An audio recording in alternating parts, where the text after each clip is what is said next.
Paramashivoham. Om Nityananda Paramashivoham. Om Nityananda Paramashivoham. Om Nityananda Paramashivoham. Om Nityananda Paramashivoham. Om Nityananda Paramashivoham. Om Nityananda Paramashivoham.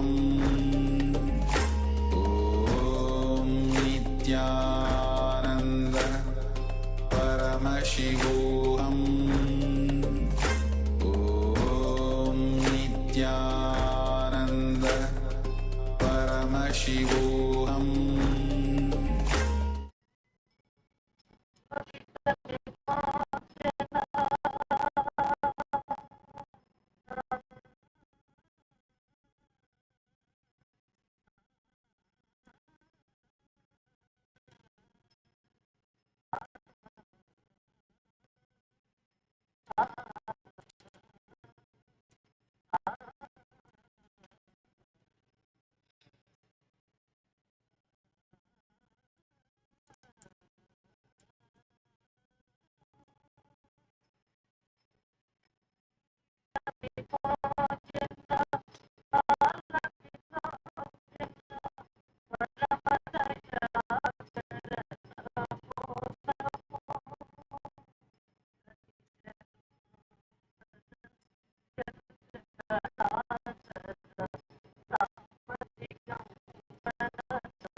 Nityananda,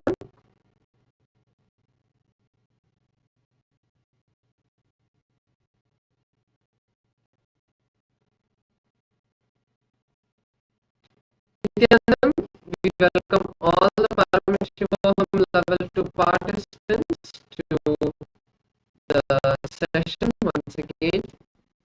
You have all completed this intense 308 asana sequence, which has been revealed and revived by the Supreme Founder of Hinduism, Bhagavan Sri Nityananda Paramashivoham. So, let's now enter the power manifestation session.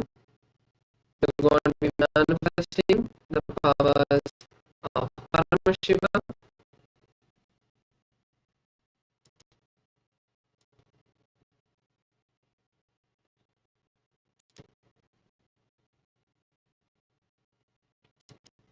Please sit down with an eye band and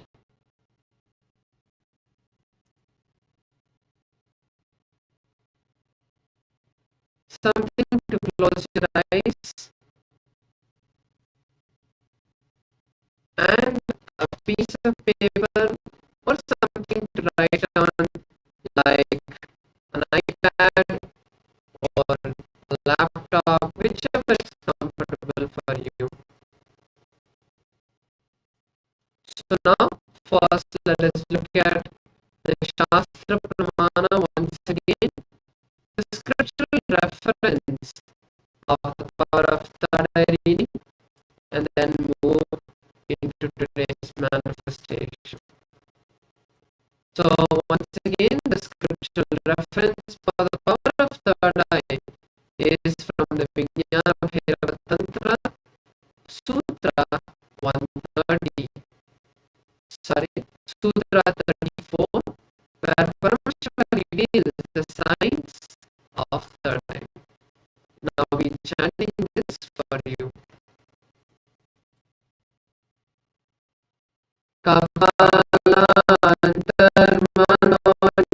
तिष्ठन्मीलितलोचनः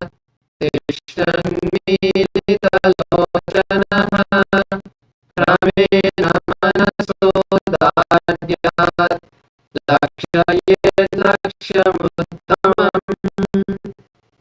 Paramashiva beautifully says, by fixing the mind on the inner space within the crown center, sitting stably without any movement,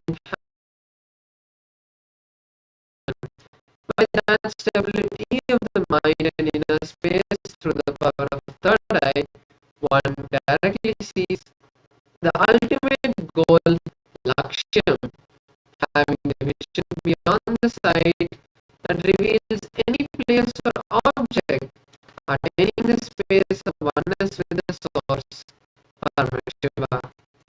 So now, once that we have listened to this beautiful Shastra Pramana that's entered into the manifestation, please sit with your eyes closed.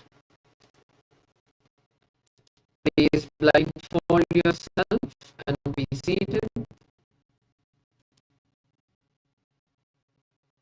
We are going to be moving to the next level today, where we are going to be seeing numbers.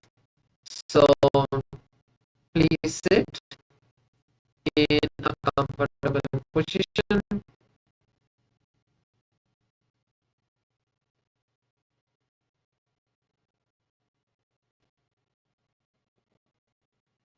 And close your eyes.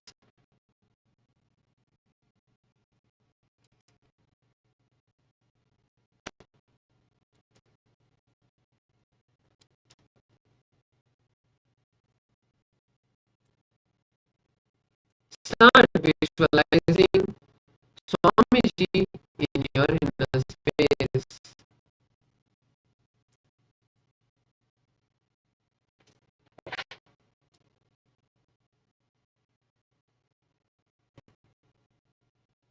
Bring that beautiful visualization into your third eye.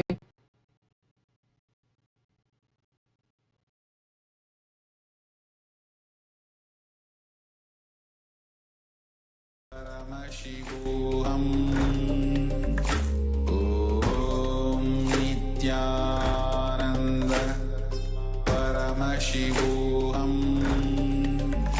Om Nityananda Paramashivoham Om Nityananda Paramashivoham Nityananda Paramashivoham Om Nityananda Paramashivoham Om Nityananda Paramashivoham Om Nityananda Paramashivoham Om Nityananda Paramashivoham Om Nityananda Paramashivoham Om Nityananda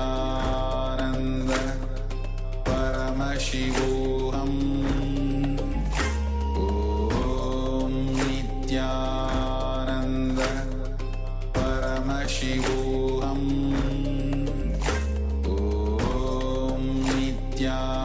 Om Nityananda Paramashivoham Om Nityananda Paramashivoham Om Nityananda Paramashivoham Om Nityananda Paramashivoham Om Nityananda Paramashivoham Om Nityananda Paramashivoham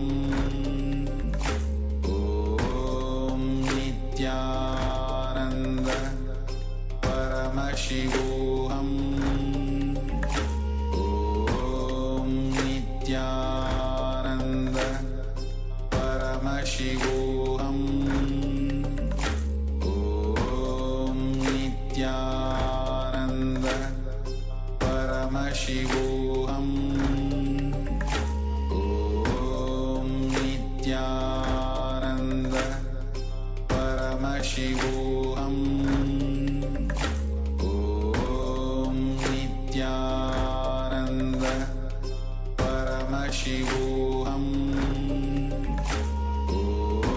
Om Nityananda Paramashivoham. Om Nityananda Paramashivoham. Om Nityananda Paramashivoham. Om Nityananda Paramashivoham. Om Nityananda Paramashivoham. Om Nityananda Paramashivoham. Om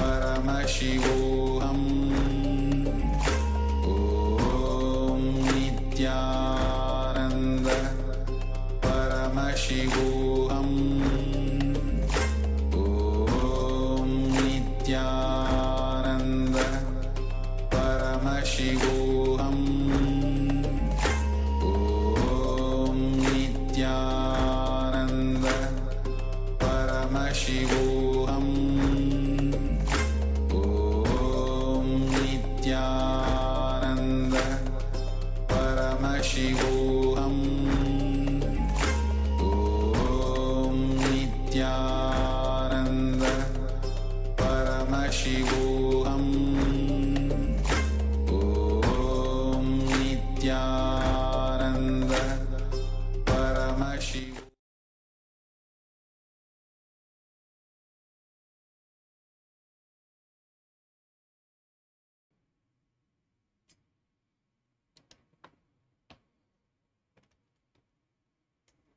Yes, now you can slowly open your eyes.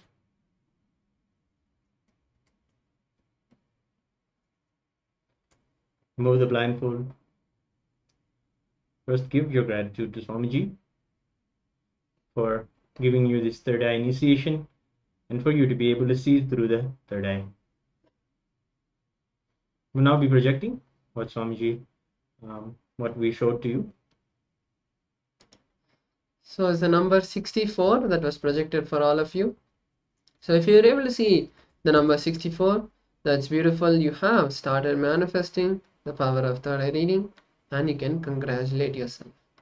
So with this, we'll now be moving to the round 2 of the manifestation. Once again, please close your eyes and be seated. Bring the visualization of Swamiji into your inner space and intensely start chanting the Mahavakya Om Nityananda Paramashivoham. Let's now enter into the next round of the manifestation. Intensely chant the Mahavakya Om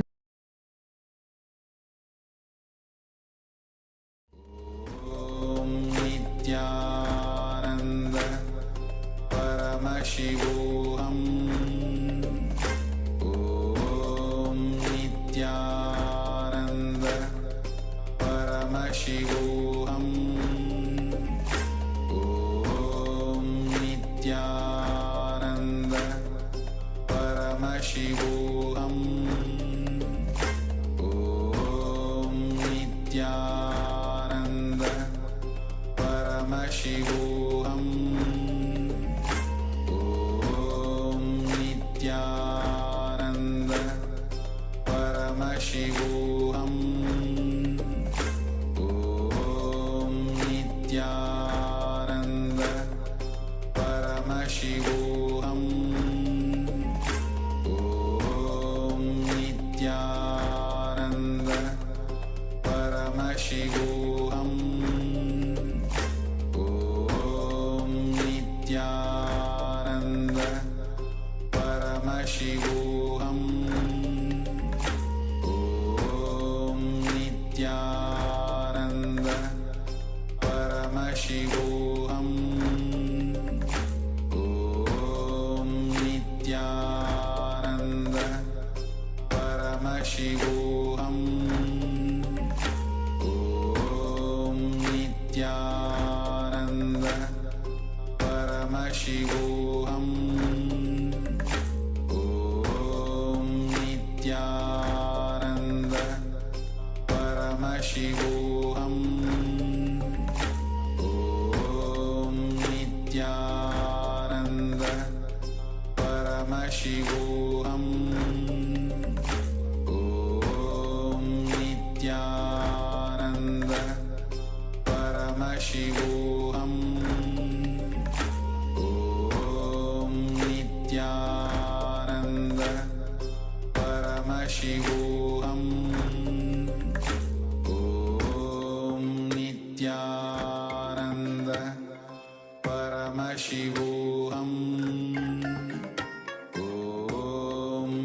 Slowly, very slowly, you can open your eyes. Take a moment and give your gratitude for whatever was shown to you in the power manifestation. Slowly open your eyes and write down whatever was revealed to you. The colors, the shapes, numbers. Write it down.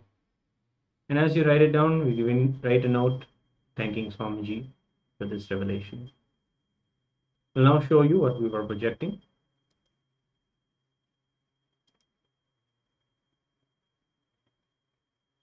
So here we have the number 35. So if you are able to see this number, that's beautiful. You have started manifesting the power and you can congratulate yourself. And all of the participants, you can share what you were able to see in the Zoom chat as well. So with this, we come to the conclusion of this first round of power manifestation, and now we'll be moving into the next session, which is where we are going to learn about today's topic, today's powerful cognition. This is a very powerful topic that all of us just take it for granted. None of us actually even care much about this, which is completion with others.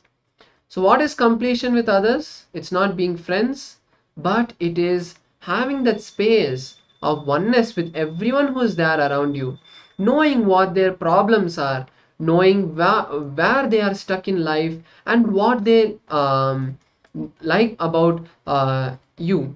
Knowing everything about the other person is completion with that person and much more, because completion with others brings that space of oneness. You will know the right way to communicate, you will know the right way to make something happen, you will know the right way to bring completion to the other person. And the science of completion, which Swamiji is going to be revealing now, will intensely help and benefit us in our life. You may think, if I complete with others, what's the benefit for me? Because the other persons, they keep disturbing me, they keep torturing me, they keep hurting me in my life. So what is the use of completing? Completion is always two-sided. It's never just one person is disturbing you. You always give the silent key to the other person to give to enter and violate you. Swamiji beautifully says you can never be violated. It's only when you give the silent consent to the other person you get violated. So now let us listen to a beautiful satsang where Swamiji talks about the science of completing with others. Let's now be in the space of listening.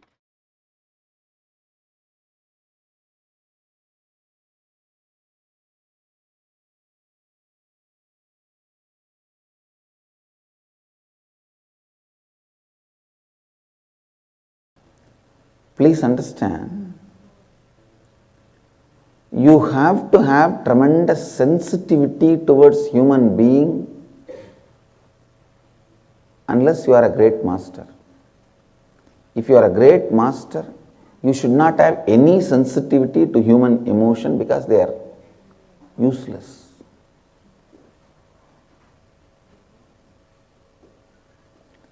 But if you are an ordinary human being working in the plane of ordinary human being, you should understand people are bunch of patterns. People are bunch of patterns.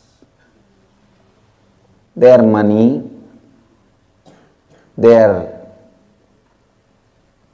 land, their properties, their wealth, all that is of a great help. Please listen, all that is of a great help in their life. Listen, I am giving a very important example.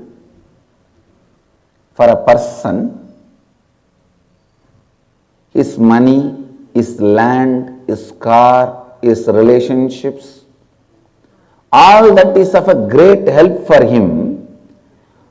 Because he thinks all of them are great help for him, he starts thinking slowly, all of them are part of him,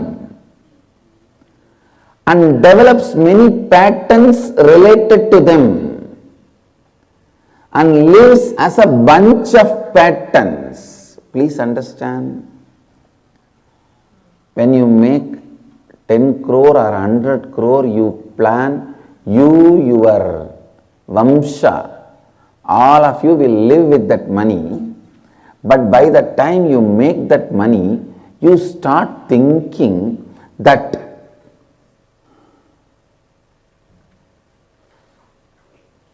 money has become part of you, and the patterns around money has become part of you. Understand, then by the time you have 100 crore, you are no more capable of living, because you have already become a bunch of patterns. Bunch of patterns. Human beings are a bunch of patterns. So, even when you do good to them, even when you want to do good to them, you have to go near them very carefully. You have to talk into their listening very carefully, with a lot of sensitivity. In your case, a normal man is supposed to create the space and completion in you and share that space with others. That is what is completion with others.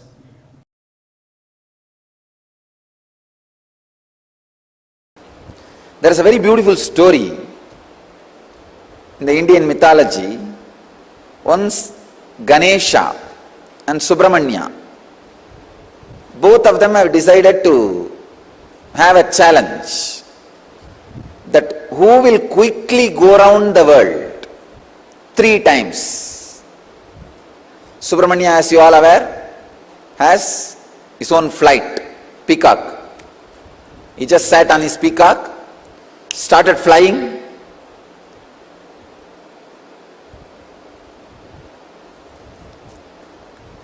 crossing the continents, crossing the oceans, hills, once, twice, thrice.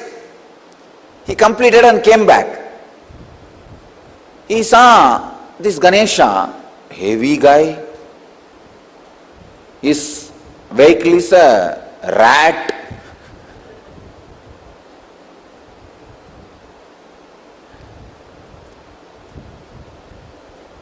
But this fellow claims he won the game by going around Shiva and Parvati 3 times. He says, I won the game. I went around Shiva and Parvati 3 times. With this rat, what else can be done? Yanayai eliyiluttu kondu pogum adisayam. Tamil I described, the rat is dragging the elephant. What will happen? That much is the capacity. But finally, Ganesha declares, I won the game. I went around the Shiva and Parvati 3 times. Subramanya asked, how can that be? Very beautifully Ganesha says, you went round your world, I went round my world. Understand, you went around your world, I went around my world.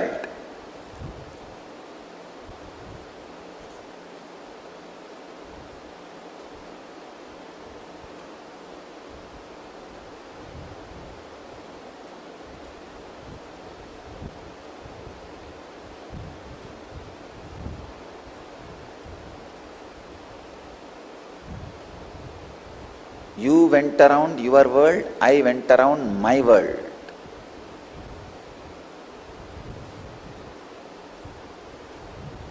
You need to catch this truth. The world, my world. This is the sacred secret. The world is binary, logical, arithmetic, scientific, universal. My world is emotional, based on faith, beliefs, experiences of individual perceptions, realization of individual identity's expression in its fullest form. My world is totally different from the world.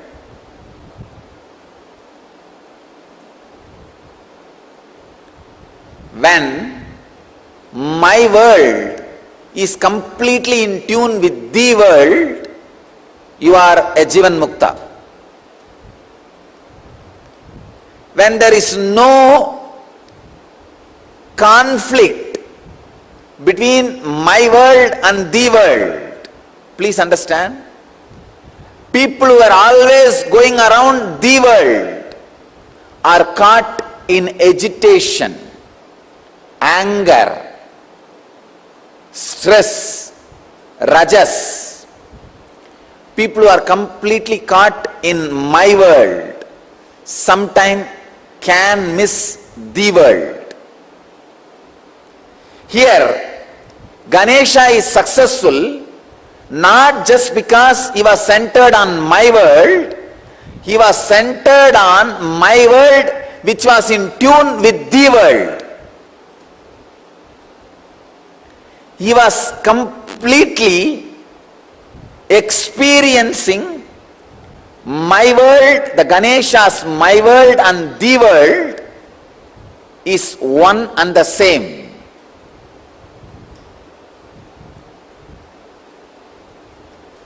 Ganesha's my world and the world has become a solid experience for Ganesha. Understand?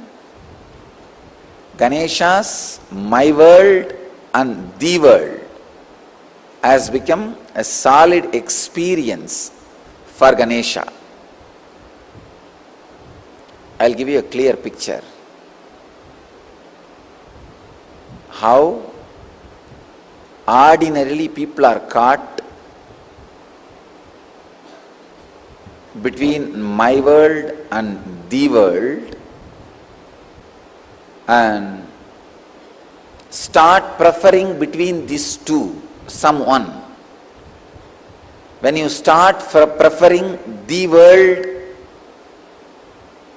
your whole life ends in depression. You are drained in my world.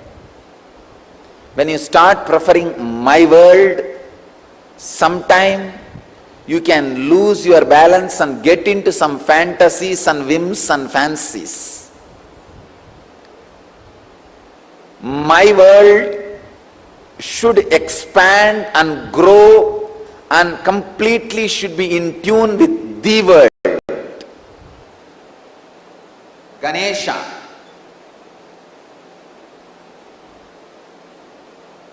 is my world.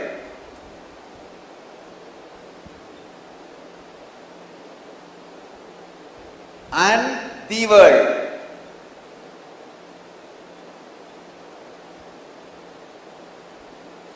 Both are in tune because Mahadeva, Shiva,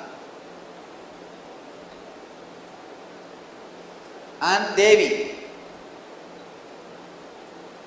Please understand, Shiva and Devi are really the world, and Ganesha also experienced Shiva and Devi as my world. Please understand, they were really cosmos, and he is also experienced them as cosmos. So the my world and the world has fallen in tune as the experience of Ganesha. So he going around Shiva and Devi is literally going around the world. Even though he said he went around my world, in his case the my world is the world. Usually human beings who give preference only for the world become extraordinary materialists but end up in spiritual poverty. Spiritual poverty, depression, utter depression. Same way, people who prefer only my world sometimes end up in hallucinations. Without falling in tune with the world. Understand, the world can't be rejected as you think. Misunderstandings about the world should be rejected.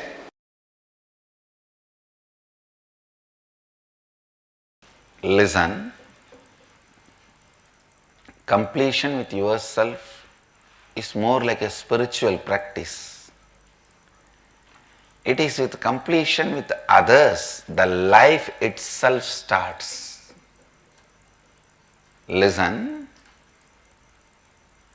it is from the completion with others. The completion with others, I can say, this was the greatest contribution of Vivekananda. Swami Vivekananda's greatest contribution to Hinduism. He brought this idea of completion with others to the front.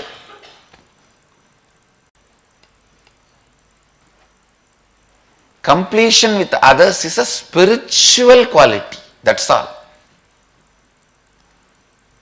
It is necessary for enlightenment. Unfortunately, we always got the idea if you have incompletion with others, run away to the higher planes where less people are there. No, that is not a solution. That is not a solution.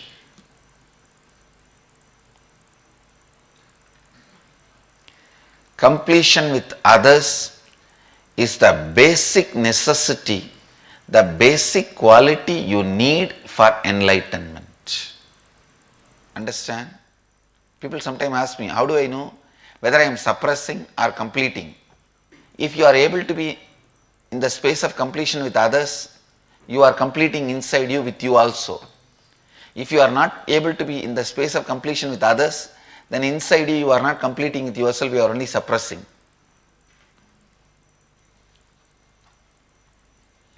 So the scale to find whether you are completing or suppressing, completing or brooding over, completing or waiting for a chance to take revenge. I have seen many people. The name of completion, now I am completing, but I am not going to keep quiet. I will wait for time. When my time comes, I will tell you what to do. I will do what needs to be done. Completion with others is a spiritual practice. Completion with yourself is like Mahadeva. Completion with others is like Devi. Devi is required for the life to happen. That is why in all our temples, I have put Devi along with Mahadeva. I have not put Devi as a separate deity.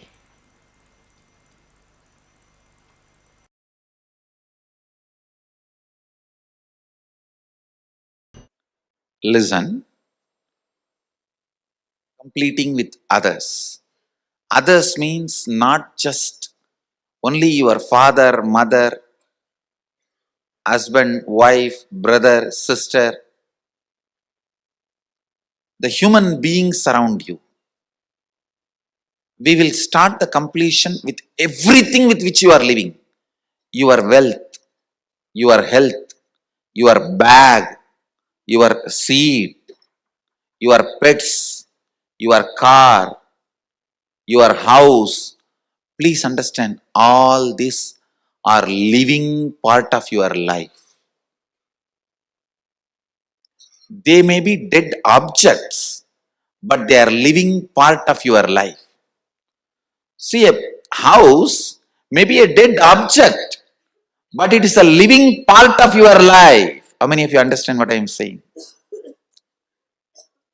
It's a very important component of your life.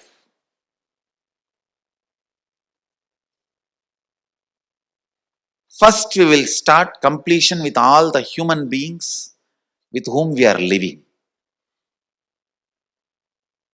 First step, completion with everything. With every human being. First thing you need to do is deciding, I have to bring completion with others, with whoever I am living. I have to bring completion with whoever I am living. Even if they don't want, I will stretch my best and I will decide I am in the space of completion. Whenever they want, I am open to have them. I am open. I am going to be in the space of completion. Whenever they are also ready, it will become completely complete. Understand? Completion with others does not mean you are going to apologize to them. No. Apologizing is not completion. Asking sorry is not. So many people were saying, I want to apologize, I am sorry. No.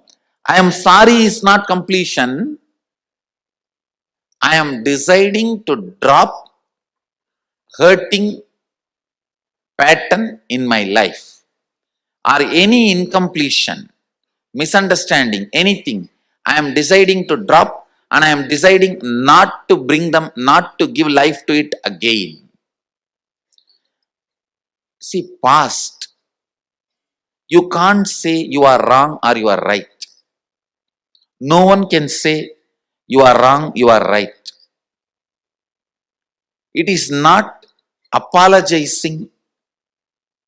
It is not feeling sorry for the past. No.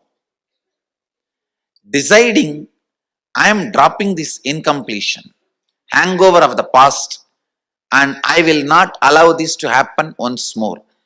Completion is actually responsibility, not apologizing. See, apologizing or feeling sorry comes out of powerlessness, but completion comes out of responsibility. Understand the difference. Please listen, see the difference. Now when I am saying you need to complete with your mother, with your father, with your brother, with others, I am not asking you to apologize. I am not asking you to call them and say, oh sorry, oh sorry, oh sorry, bus bus. No. No. Feeling sorry comes from powerlessness. That is not completion. When you call, you explain, this is what has been perceived by me. Here, I am not interested in looking into you are wrong or I am wrong. That will only create more and more anger, hatred and suppressed violence. I am only saying one thing. I am ready to drop the past and its powerlessness, incompletion. I am declaring I am dropping the past and I am complete. I don't have incompletion. And I will not create any incompletion anymore.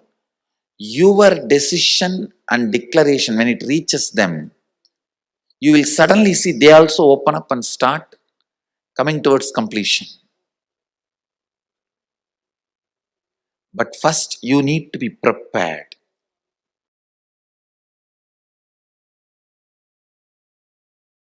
Completion is nothing but coming to terms with the reality. Unfortunately, you cannot and you do not want to face the reality as it is. Kala Bhairava as it is. You put all your incompletions on him, your own imaginations on him, your own ideas on him, your own perceptions on him. Anything between you and the reality is incompletion. and coping up to face the reality is completion.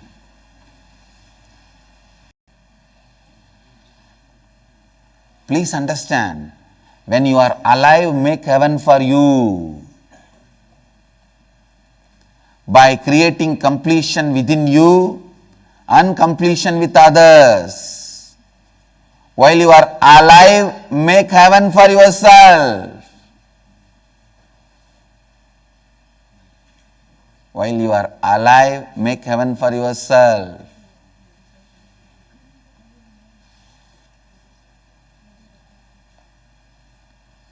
Don't make hell for you.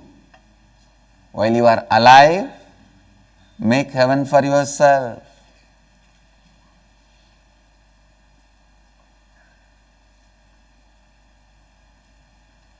If you are in the hell now, if you die now, don't think you will move to heaven or somewhere else. No. To terms with reality. Today meditate on this. Coming to terms with reality is completion. I am not saying you should not change reality. I am not saying you should accept reality. I am only saying reality should not make you powerless. That's all. Be powerful in front of reality, with reality, and you will know where you can change, where you have to change. Where you can change and where you have to change. Just decide, no powerlessness. Let's be friends. That's all you need to do with the reality. No powerlessness, let's be friends. I'll be powerful, you will be powerful, let both of us be powerful. Coming to terms with reality is completion.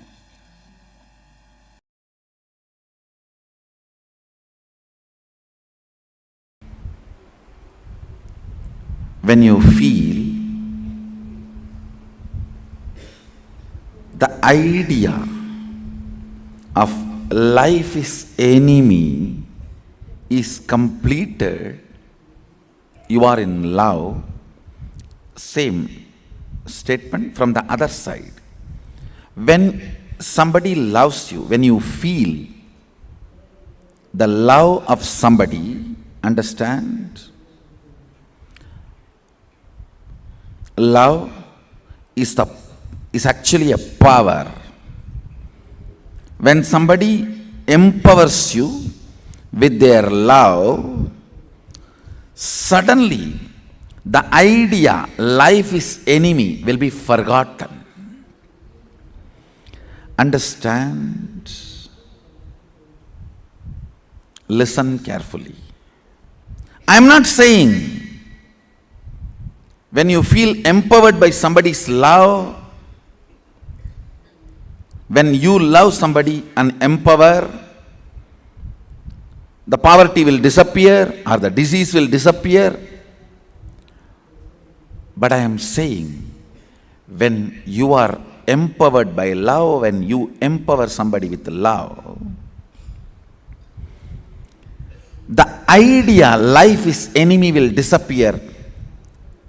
You will justify even the state you are experiencing. Even if you manifest poverty, you know how to cognitively justify. You will say, oh, I may be in poverty, but life is not enemy. Life is just. I know.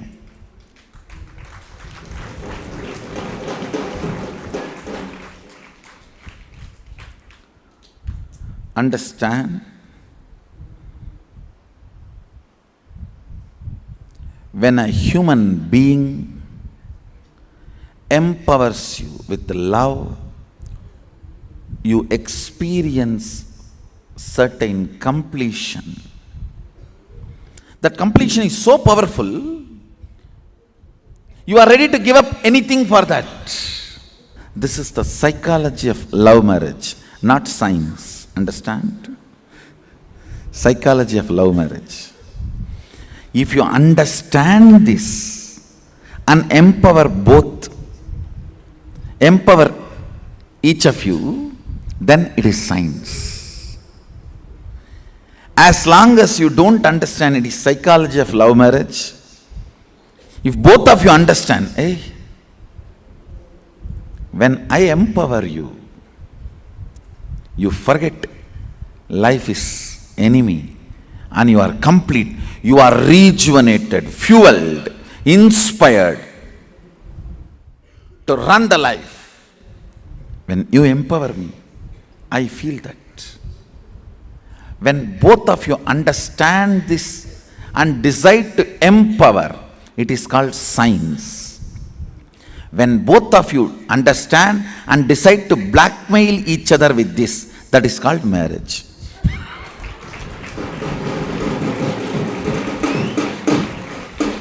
Understand?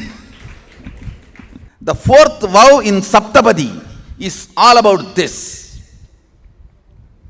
The fourth vow in Saptapadi is this. I'll make sure that life is enemy idea is forgotten in your life. Each one commits to the other in front of Agni. The idea life is enemy is forgotten, irrelevant, redundant. And I tell you,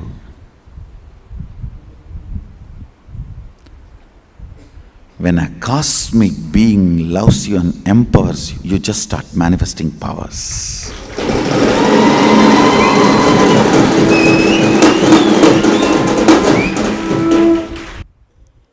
Power manifestation is nothing but beyond your body and mind, your being feeling, I love you.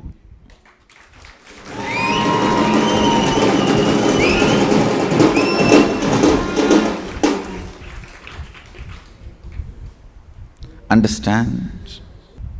I have seen most cleanest Ganga ghats only in Calcutta. I don't want to say Calcutta is a clean city. I am not saying that. Most cleanest Ganga ghats are only Calcutta Ganga ghats, because ocean comes in, cleans and goes. That low tide and high tide.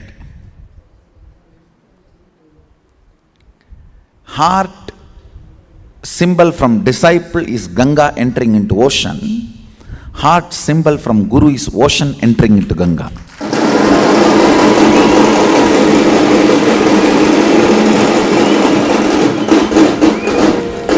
Heart symbol from that side to this side is completion. Heart symbol from this side to that side is power manifestation.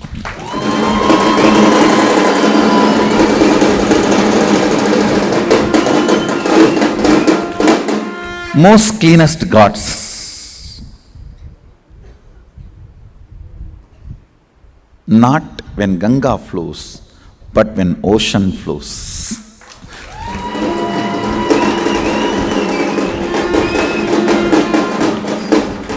Most cleanest gods, not just because Ganga flows, but because ocean flows. I tell you, the fourth vow in Saptapadi, Chatvari Mayoba Bhavaya Vishnustvan Vetu. Bhavaya, I think not Bhavaya, Bhavaya. You should decide to practice, means manifest this 7 vows, then get married in front of the fire, Agni. Understand? If an ordinary human being initiates you and supports you with whatever he or she has, that's called love. A higher being supports you and initiates you with whatever he has or she has is called initiation.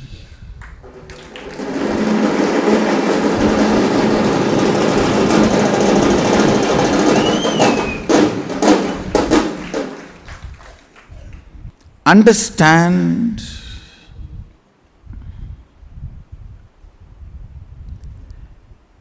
even if you think you are following same principle, from whom you hear, listen and follow matters. You may be practicing integrity because you heard it from your school teacher or some uncle, aunt. You will get only the space from which they taught you. But the same integrity followed. Just because Swamiji said, understand, when you live a principle, the remembrance who gave you that brings Shaktipada in you. Why are you doing that? Brings Shaktipada in you. So why you do what you do? Who gave you that principle matters.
Nityanandam, let us now begin the next step of this beautiful session, which is internalizing the powerful cognitions that Swamiji has given into our life and understanding them. So, completion with others is the first thing that we need to do. And the first step that you need to take to bring completion with others is taking the decision. I have to bring completion with others, with whomever I am living. The decision starts the completion with others. Your cognition is the way you receive, process, interpret, and respond to any information entering your system through the five senses.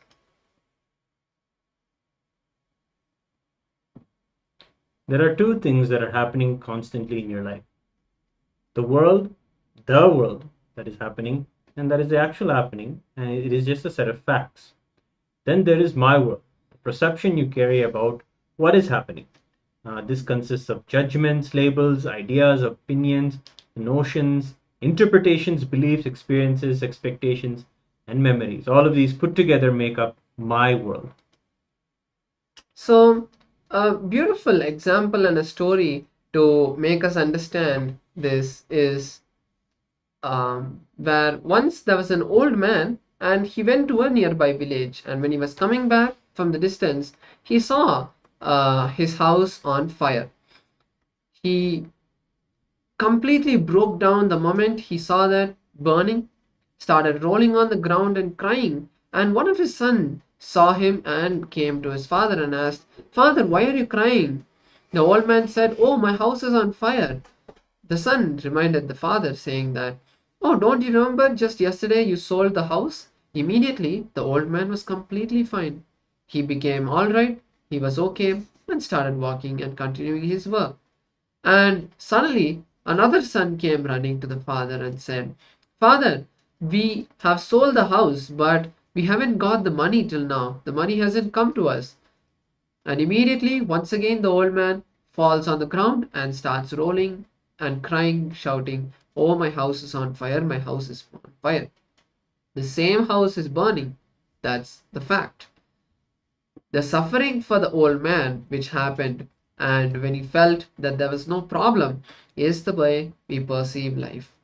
We, to the old man, for 1 second, he perceived that something most precious to him is being destroyed, and at another moment, he didn't care that a building was on fire.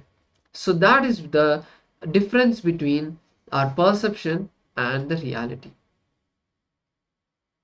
First, you have to take responsibility for everything happening around you. You have to cognize that you are the source of everything happening around you. Completion with others is not just, "I am sorry." It is not apologizing. It is not about being wrong or right. It is not about this dualistic looking at the world in right or wrong, good or bad. It is something deeper. Feeling sorry comes from powerlessness. Completion comes from responsibility, not out of powerlessness. So anything you consciously build stays with you and makes you more and more powerful. True love and fulfilling relationships is your birthright. Fulfilling relationships means that relationships that remind you again and again of and give you the experience of oneness. Those are the real fulfilling relationships. So, the purpose of completion is not just to heal your relationships, your whole energy and consciousness becomes different and upgraded. Know that whatever happened was not wrong, whatever happened is not right. Completion is right, the past is not wrong. You are not blaming or complaining, you are only completing and dropping the incident from your inner space. So there are two steps to complete with others. The first step is where you write down an incompletion that you have with a particular person and then talk to Swamiji. Invoke that relationship in Swamiji's photo or picture uh, or deity and start talking to Swamiji. Invoke your relationship and verbally talk, not mentally. Completion is not saying sorry, once again, emphasizing this truth. It is asking for an apology, but making them understand that there is no incompletion between you and them. I am not carrying anything inside me against you, and talking responsibly and taking responsibility for the future. The second step is where you complete with with the mirror, invoking the other person in the mirror and doing this completion. Do it at least twice. Swamiji beautifully says, completion is the other person's understanding that I am not carrying anything inside me against you. So now let's take a moment to first do the step 1 of this powerful process. If you have any questions about this completion with others process, please feel free to ask your question in the chat. Let's now begin the completion process.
Now let's move to the next step of the process.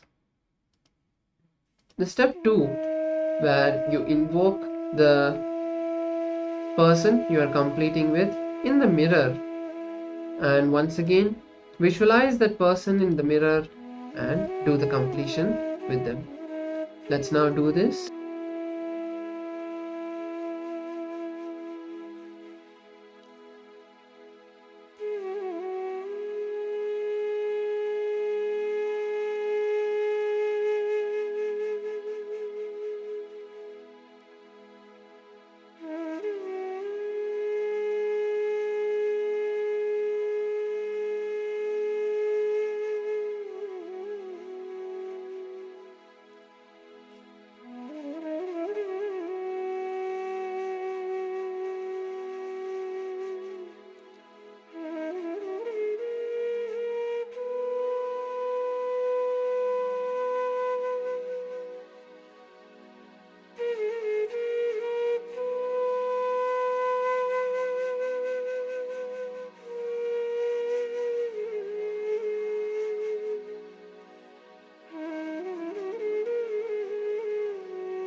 oneness. Now, relax. So with this beautiful completion, now let's move into one of the meditation processes. So this is a Kriya to manifest health in our life and break all of the incompletions. As completion is where you express that space of love, care, and that feeling of oneness with everyone around you, as that emanates from your heart center. The Nitya Kriya for the cure of heart is a very powerful technique that Swamiji has taken from our Yoga Shastras, from the Yoga Pada of the Agamas. So we are going to be entering into this Kriya. So Swamiji himself is going to be conducting this Kriya. So we'll be introducing the steps and processes for this Kriya, and then after that you can follow along with Swamiji and do the entire process with him. So the Nitya Kriya for the cure of heart diseases is not just for curing the heart disease if you have one. It will intensely awaken your Kundalini. If you don't have the heart disease also, it will completely heal your inner heart. It will help you bring that space where you will be able to unite all your relationships, untie all the knots that you have, all the bumps and incompletions that you have in your inner space, and you will be able to bring completion with everyone around you. So disclaimer for all the participants who have any heart conditions or are having any terminal illnesses, to make sure that you take caution and do this process. Make sure you consult your doctor if you feel any disturbance or you feel any uneasy feeling. And all the participants who are under the age of 14 and pregnant women, make sure that you also take the advice of a doctor, consult a doctor before you perform this. And finally, all the viewers watching us on two-way video conferencing are cautioned that they are practicing this on your own risk. So make sure that you join the Zoom session so that we'll be able to guide you and give you a more personalized experience while doing the process. So now we'll be entering into this powerful meditation technique guided by the Supreme Founder of Hinduism himself. So now make sure you're seated in a comfortable position. You have nothing disturbing you around. Make sure you have some free space and you're able to sit on the floor. If you can't sit on the floor, that's perfectly fine. Sitting on a bed or a cushion is perfectly fine. So now we'll be entering this video. Please follow along with Swamiji. Let's begin.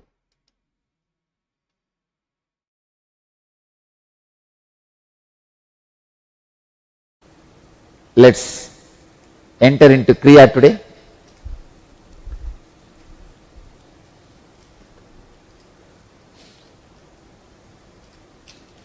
Today's Kriya is for the cure for all the heart diseases.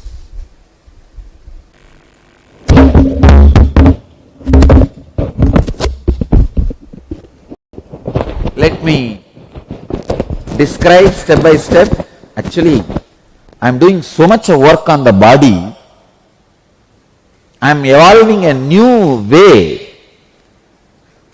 The Western fitness and the Eastern Kriyas. For example, in the app coaster when you work, do the Udyana Bandha and Jalandhara Bandha. Your abs also will be worked out. You will have a six-pack and awaken 6 chakras. Now, please, this is a cure for all the heart diseases. As I said, even if you don't have heart disease, do this Kriya, it will awaken your Anahata chakra. See, through this Kriya, intense Kundalini is awakened in you. If you have heart disease, that energy will be used to cure the heart disease. If you don't have one, that whole energy will be cured, will be used to awaken your inner heart, the spiritual heart, the Anahata Chakra, heart center. Come on. First step, Vishrakasana.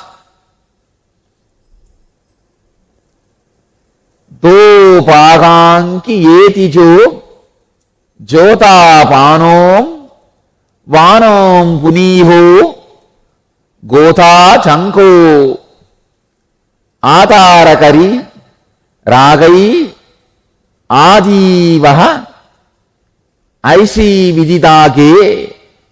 Translation of this verse: sit on toes and place the buttocks on heels. Means you have to sit on it. I don't know how many of you guys will be able to sit.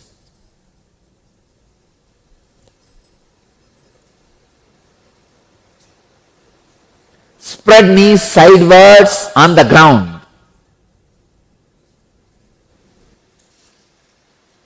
Make a hollow of palms and place it on the mouth. Please understand like this. Keep the thumbs under the teeth and close the lips. You see, keep the thumbs under the lips and close the mouth. Please understand. Keep the thumbs under the teeth and close the lips. Fix the gaze steadily at the tip of the nose. Inhale through the right nostril, exhale through the mouth. Please understand. Let me show you.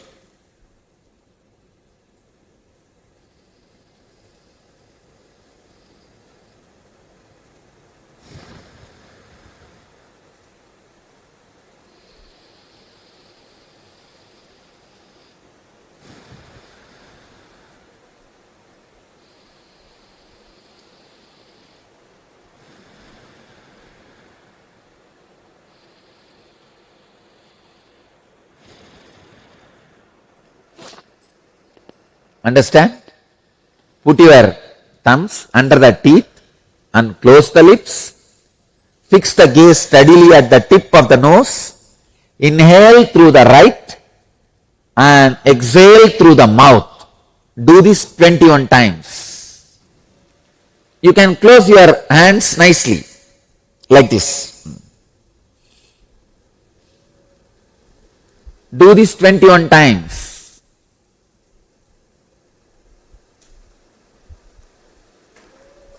Inhale as much as you can. Exhale as much as you can. Deeply.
Inhale as slowly as possible. Exhale through the mouth as slowly as possible. Inhale through the right nostril as slowly as possible. Exhale through the mouth as slowly as possible. Understand, through this process, the prana you are sending inside the body directly goes to the heart center. Do it at least 21 times. When you do in the house, every day, do it 51 times.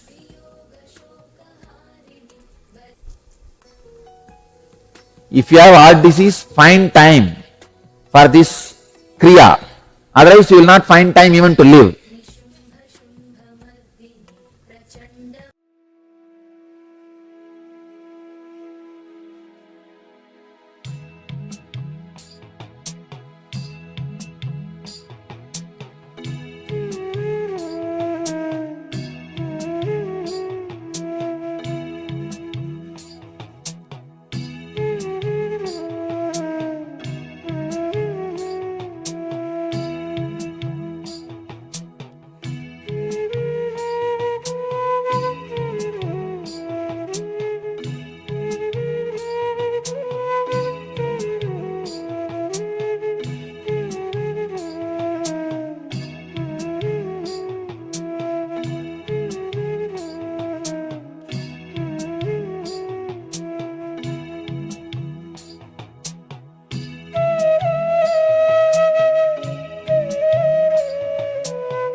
next step.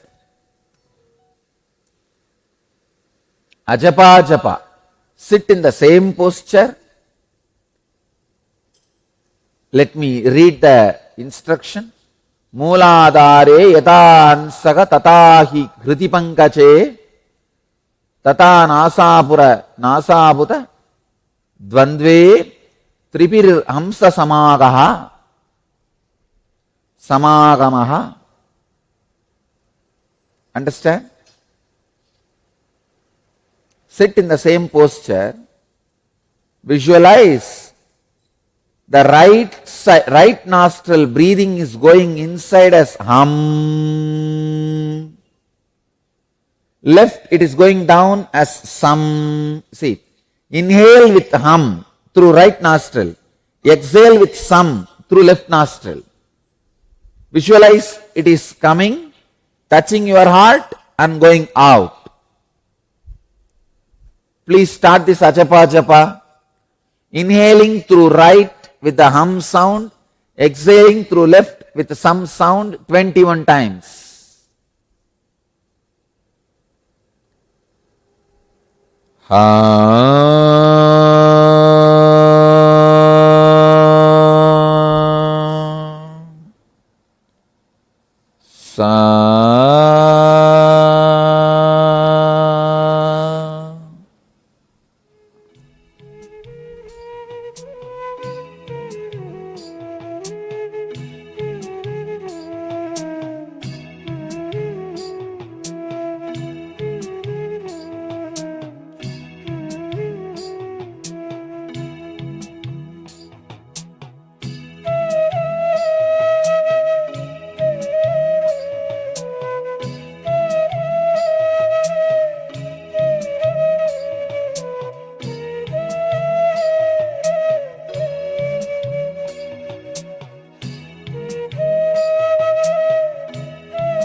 Murcha pranayama. Please understand.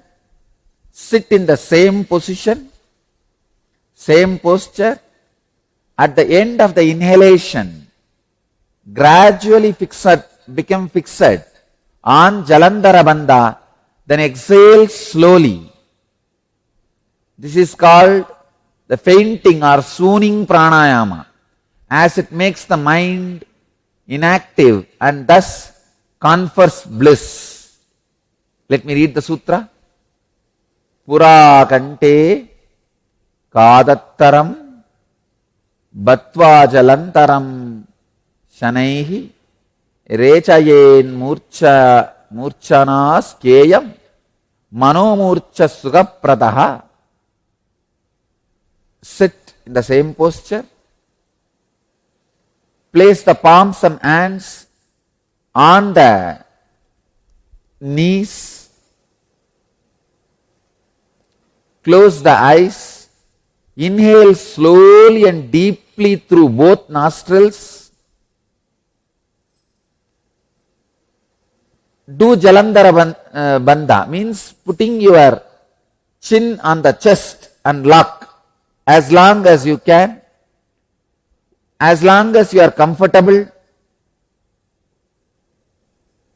When you are feeling little not comfortable or uncomfortable, discomfortable, please release through both the nostrils.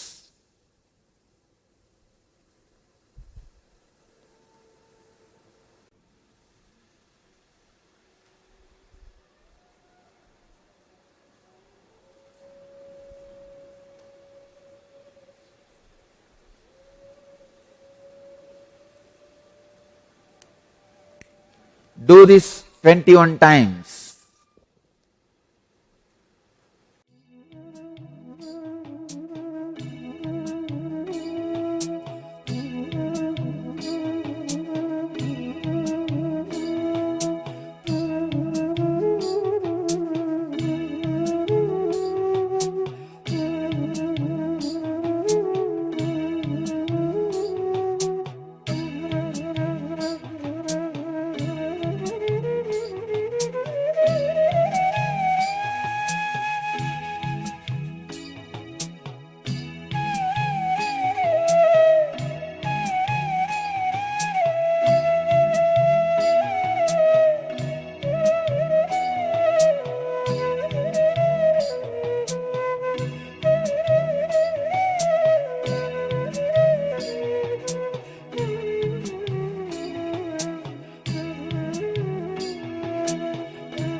next step. Let's go to the next step.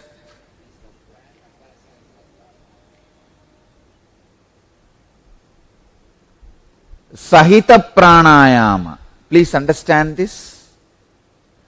Sahito vivitata proktaha sagarbascha nirgarbaha sagarbo bejamucharya nigarbo bejavaritajaha bihavarjitaha. Sahita kumbhaka is of two sorts, Sagarba and Nigarba. The Sagarba is performed with Bija mantra, Nigarba without Bija mantra. Understand? Inhale and hold the breath inside with one Bija. Hreem, Hreem, Hreem, Hreem, Hreem, Hreem, Hreem. As many times as possible. Hold with this, repeating this Bija in the mind. When you can't hold anymore, relax. Do this 11 times. See, I am awakening all your subtle energy centers so that any heart diseases you carry completely gets healed. Please start doing. Don't use the fingers now. It's only supposed to be done just with the power of the sound. Like a inhale, reem, reem, reem, inside, not verbally. When you can't, relax. Do it.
Now stop.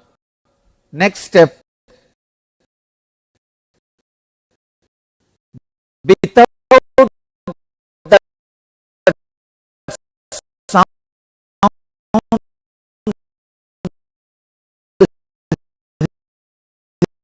we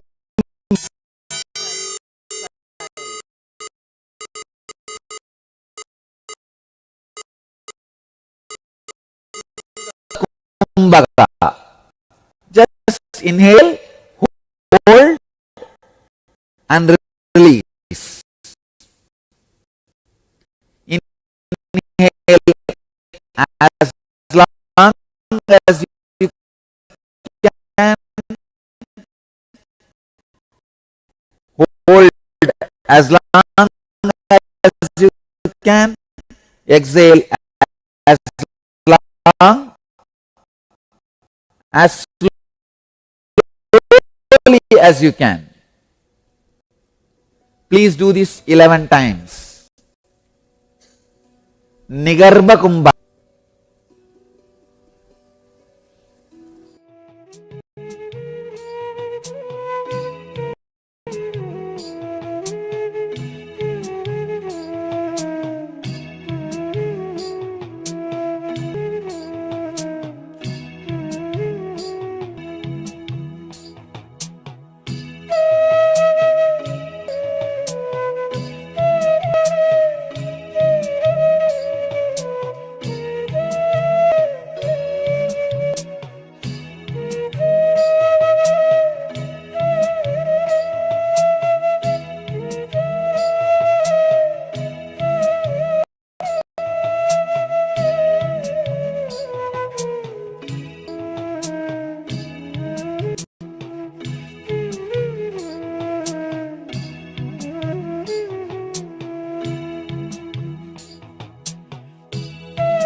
Paramashivoham